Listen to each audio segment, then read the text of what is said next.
to have a look at, I would say, I would definitely look at more, let's say, opportunity-driven on markets like Ireland, the Netherlands, possibly also some Nordic countries, to be able to, opportunity-driven, try to source stock.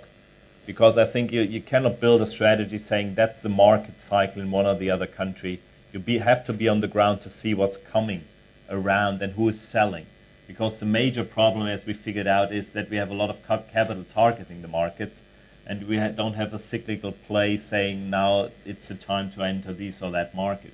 Spain might be interesting, but you might have to wait for 2 years before you really get the product you like to have.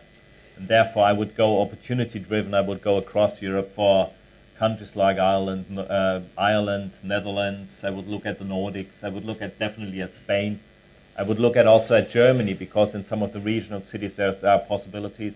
The UK are some areas where if you find something in, let's say, in zone 3 onwards in Greater London or some of the regional cities, it's definitely worth taking a look at if the math at the end works for the return you require.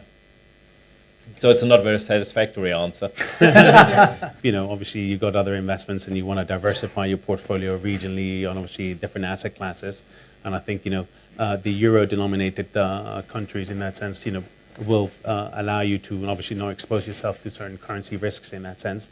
I think there's tons of opportunities in the different markets, and you just definitely want to, spread your risks. So, choosing, Spain, why not, in terms of opportunities there, even taking some forward funding opportunities there to, hold on to some good stock, looking at other standing investments in other northern countries to balance, the portfolio in that sense. Yeah, not very surprisingly, I would do developments in Spain, and I would do student housing in Germany, as I do think that is very, very interesting. And I would only bet my money on this because I know what I'm talking about in these two markets. I'm not as Marcus that knows whole Europe. We know these two markets, and we've been in detail there, and I would bet my money on that.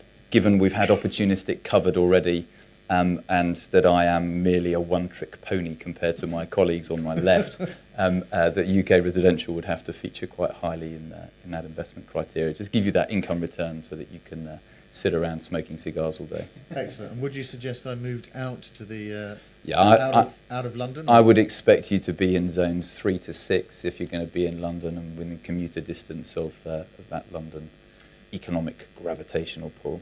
And what about Scotland? Would you think I should move up to Scotland? Yeah, no, I think Scotland can work. I think there are some strong opportunities there, but I wouldn't expect you to live in it, for one.